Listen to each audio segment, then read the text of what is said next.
मित्रांनो, आज आपण पाहणार आहोत कृष्ण जन्माची कथा. कंस हा मथुरेचा राजा होता.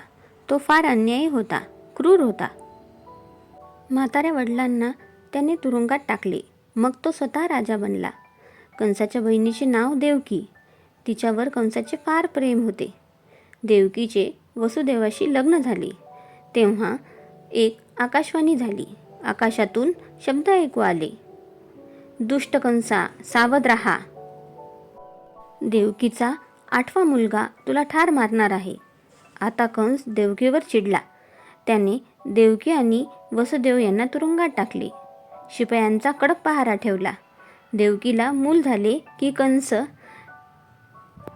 लगेच त्याला ठार मारित असे. देवकीची 7 मुले कंसाने मारून टाकली. मग एका श्रावण वद्य अष्टमीला मध्यरात्री देवकीला 8वा मुलगा झाला. हा गोजीरवाना बाळ होता. काळा सावळा होता, पण अत्यंत तेजस्वी होता.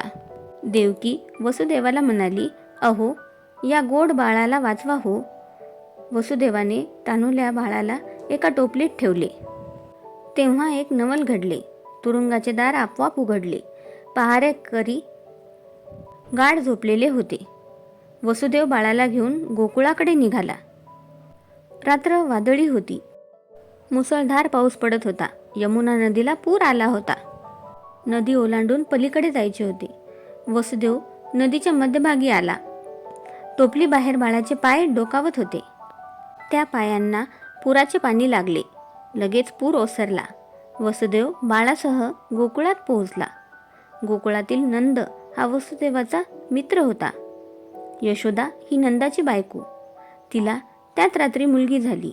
वसुदेवाने आपला मुलगा पाळण्यात ठेवला आणि यशोदेची तान्ही मुलगी आणली. मग तो मथुरेला तुरुंगात परत आला. तुरुंगाचे दार बंद झाले. मुलगी रडू लागल्याबरोबर पहारेकरी जागे झाले. त्यांनी कंसाला कळवले की देवकीला मुलगी झाली.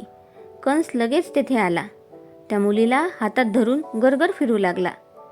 तो तिला जमिनीवर आपटणार होता, पण त्यापूर्वीच ती त्याच्या हातातून निसटली, वर आकाशात गेली. त्याबरोबर लक्कन वीज चमकली.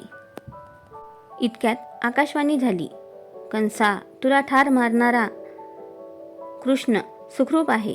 तो गोकुळात वाढत आहे.